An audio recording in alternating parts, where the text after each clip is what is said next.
Right. Hello, welcome to day 29 of the Happiness Challenge.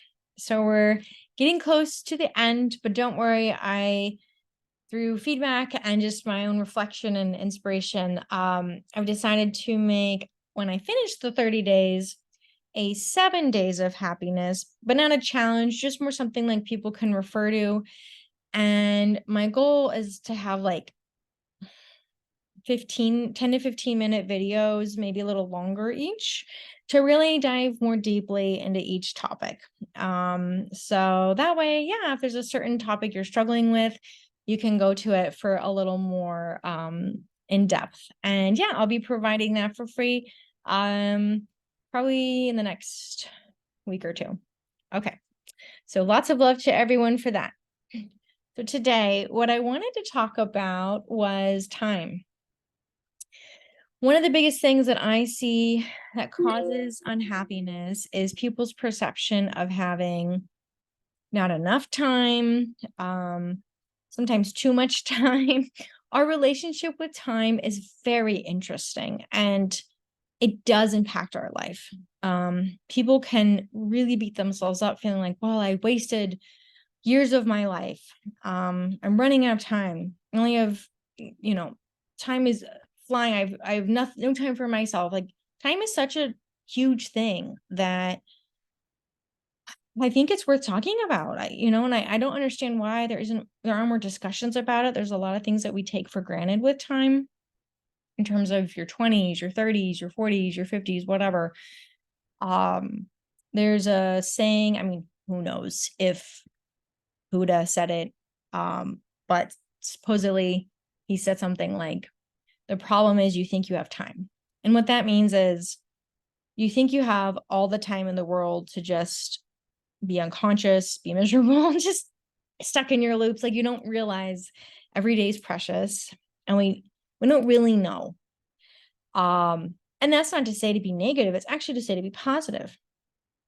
So something that I found that's super cool, the more that you practice mindfulness and the more that you practice being in the present moment, the more that time feels like it slows down and sort of expands.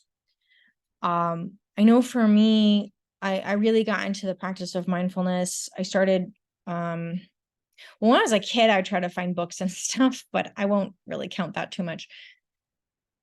I really more aggressively tried mindfulness in 2011 is really when I got into it. And you find that you integrate it into your everyday life and it becomes more and more of a practice. It creates more and more neural pathways in your brain that allow you to be present in every moment. So you're not living in the future and worried with anxiety as much.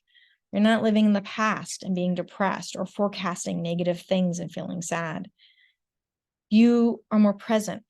And when you're more present, you're able to really clean up your life a lot better and clean up yourself, actually. Because if you find you're overreacting to things, seeing things in a negative light or too positive of a light, that's toxic positivity, or toxic hope, where you're way too hopeful when that's actually hurting you and keeping you in bad situations. By being present, you're paying attention to your life and you can figure out what you can do to make it better. And some people are truly in challenging situations that it's limited. It's very limited what they can do. But figuring out what you can do in spite of it is very powerful. I'll never forget a long time ago, there was this project that looked at positive deviation for people suffering from malnutrition. And what the people did in this particular community, they looked for things out of the norm to help them with their nutrition. They looked for leaves, sticks, different ways of boiling things. This was in a really impoverished community and I think it was in East Africa. But anyways, look for what you can do with where you're at. So I encourage you to be present. I encourage you to look at time and your relationship to time and try to really stretch out the positive moments and just fully be there instead of wishing for more. It's like There's always the example, if you're eating ice cream, if you like ice cream, and you're thinking about the next bite instead of just really enjoying the bite you're having. When you're enjoying things, embrace it, be part of it. Don't be looking ahead, always looking ahead. We don't know. Nothing is promised to any of us. And that's not to be negative. That's actually, you could say, a call to be really present, really appreciative, and make the best use you can to fully embody, embrace your life each day. Okay. So here's wishing for you to have more positive time, more feelings of presence, and more feelings that the happy moments are slower and you fully experience them. Okay. Lots of love, and see you tomorrow for day 30.